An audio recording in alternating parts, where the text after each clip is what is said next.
தாம்பரம் அருகே ஆசிரியர் கண்டித்ததால் மாணவர் தற்கொலை செய்து கொண்ட விவகாரம்.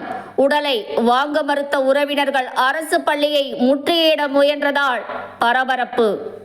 சென்னை தாம்பரம் அடுத்த பீர்க்கங்காரணை வேல்நகர் பகுதியை சேர்ந்தவர் கலாவதி, வயது 47. சேலையூரில் உள்ள மருத்துவமனையில் துப்புரவு பணி செய்து வருகிறார். இவருடைய மகன் ஜோஸ்வா, வயது 14. அப்பகுதியில் உள்ள அரசு பள்ளியில் 9ஆம் வகுப்பு படித்து வந்தவர் நேற்று வழக்கம் போல் பள்ளிக்கு சென்ற நிலையில் மாணவர்களுடன் தகராறில் ஈடுபட்டதாக கூறப்படுகிறது. இதனை ஆசிரியர் கண்டித்ததால் உருக்கமான கடிதத்தை எழுதி வைத்துவிட்டு தூக்கிட்டு தற்கொலை செய்து கொண்டுள்ளார். இந்த விவகாரத்தில் மாணவன் இறப்பிற்கு பள்ளி நிர்வாகம்தான் காரணம் என்றும், உண்மையான காரணத்தை போலீசார் மறைத்து வருவதாகவும், உண்மையான காரணம் தெரியும் வரை உடலை வாங்க மாட்டோம் என்று ஜோஸ்வாவின் தாயார் மற்றும் உறவினர்கள் 50க்கும் மேற்பட்டோர் அரசு பள்ளியை முற்றுகையிட முயன்றனர். அப்போது போலீசார் தடுத்து நிறுத்தியதால் இருவருக்கும் இடையே கடும் வாக்குவாதத்தில் ஈடுபட்டதால் பெரும் பரபரப்பு ஏற்பட்டது. உரிய நடவடிக்கை எடுப்பதாக போலீசார் உறுதி அளித்த பின்பு அனைவரும் கலைந்து சென்றனர்.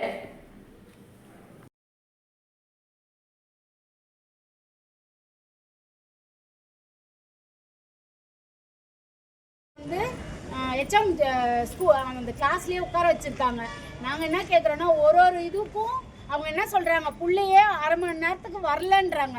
வராத புள்ளையா ஏதோ பேர் என்ன அட்டனன்ஸ் எடுப்பாங்களாம் ஒரு பீரியடு முடிஞ்ச உடனே.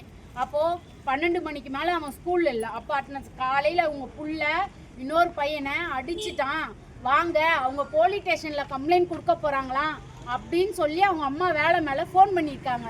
அப்படி ஃபோன் பண்ணும்போது அவர் என்ன சொல்ல, ஆப்ரேஷன் தேட்டரில் இருக்கேன், என்னால் வர முடியல சார், எங்கள் பையனை வீட்டுக்கு அமுச்சிடாதீங்க, நான் அவங்க அப்பா அம்மா கிட்ட கூட வந்து நான் மன்னிப்பு கேட்டுக்கிறேன் அப்படின்னு சொன்ன அம்மாவை அவன் அதுக்கப்புறம் 12 மணி வரையும் அவங்க கிளாஸில் உட்கார வச்சுட்டு அமுச்சிருக்காங்க. அழுதுகினே கிளாஸுக்கு போயிருக்கான். அவன் இன்னொரு பையன் கிட்ட சொல்லியிருக்கான், என்னடா ஆச்சு ஜோஷ்வா அழுதுகிட்டே வரேன்னு. இல்லைடா, நான் வீட்டுக்கு போகிறேன், என்னை இவங்க டிசி கொடுத்து வெளியே அனுப்புறேன்னு சொல்கிறாங்க அப்படின்னு சொல்லிட்டு 12 மணிக்கு வந்திருக்கான். அவங்கள கேட்டால் காம்பவுண்ட் ஏறி குச்சாதான். அவ்வளோ பெரிய காம்பவுண்ட் ஏறி குச்சான்றதுக்கு எங்களுக்கு நம்பிக்கை கிடையாது. 12 மணிக்கு அதே புள்ள அடிச்சான்னு நீ ஃபோன் பண்ணி சொன்னல, அதே புள்ள 12 மணிக்கு வெளியே போன, அதையே ஃபோன் பண்ணி சொல்லல, ஏன் சொல்லல? ஏன் அட்டனன்ஸ் அதுக்கு மேலே எடுக்க மாட்டியா நீ? ஏன் பிள்ளைங்களோட பிள்ளையா சேர்த்து அனுப்ப வேண்டியதானே? அந்த ஃப்ரெண்டுங்க கூட பேசும்போது அவன் மூடு மாறி இருக்கும்ல, ஏன் நீ அவனை தனியா வெளிநடத்தி பண்ண? 3 மணி நேரம் கூப்பிட்ட பிள்ளைய என்ன பண்ண? நான் உட்கார வச்ச, யார் மிரட்டினது? அந்த சார் சொல்லியிருக்காரு, மே மாசம் எக்ஸாம் எழுதாத டிசி வாங்கின்னு போன்னு சொல்லியிருக்காரு அவங்க அம்மாவை. சார், அவளுக்கு புருஷன் கிடையாது, 2 பசங்க தான். ஒரு குழந்தை ஹாஸ்டல்ல படிக்க வைக்கிறா, ஒரு குழந்தை 2 வருஷம் தான் ஆகுது அவங்க வீட்டுக்கு வச்சிருக்கு. அவளை சம்பாரிச்சு ஹவுஸ் கீப்பிங் வேலை ஹாஸ்பிட்டல்ல, உங்களுக்கே தெரியும் எங்களுக்கு என்ன வேலை கொடுப்பாங்கன்னு. அந்த வேலையெல்லாம் செஞ்சுதான் எங்க பிள்ளைங்களை காப்பாத்துறோம். நாங்க நம்பிக்கையோட இந்த ஸ்கூலுக்கு அனுப்புறோம். எங்க குழந்தைங்க இந்த மாதிரி வராது. இதோட எங்க ஊர்ல 3 பிள்ளைங்க செத்துச்சு சார்.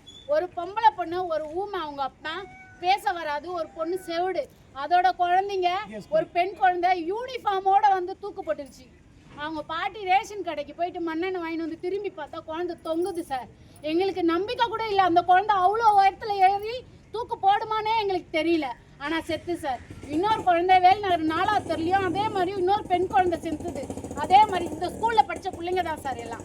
அதே மாதிரி இந்த 3ஆவது இந்த பையன் இன்னொரு வாட்டி இந்த குழந்தைக்கு நடந்த அநியாயம் எங்கள் ஏரியா பசங்க இந்த ஏரியா சுற்றியே அது மாதிரி நடக்கக்கூடாது சார். என்னன்னா சார் நடக்குது இங்கே, என்ன நடக்குது அது எங்களுக்கு தெரியணும் சார். எங்கள் பையனுக்கு ஒரு நியாயம் கிடைக்கும். எங்கள் பையனை அவங்களால உயிரோட தர முடியுமா? போலீஸில் பிடிச்சி கொடுக்குறேன்னு ஒரே பயப்படுத்தி அந்த பிள்ளைய சூசைடு அட்டன் பண்ண வச்சாங்க. மன உடைச்சலுக்கு ஆளாக்குனாங்க. பிள்ளைங்களோட மனநிலையை பார்த்து பாடம் எடுக்க சொல்லுங்க சார். நாங்கள் அடிக்க வேணாம்னு சொல்ல, மிரட்ட வேணாம்னு சொல்ல, அவங்கள எதுவுமே பண்ணுங்க. நாங்கள் சொல்கிறோம், அந்த கார்த்திக் சார் மேலே, அந்த எச்எம் மேடம் மேலே அந்த தூண்டுதலாக இருந்தால் 3-4 பேர் அவங்க எல்லாமே ஸ்கூலில் காரணம் பதில் சொல்லணும் சார்.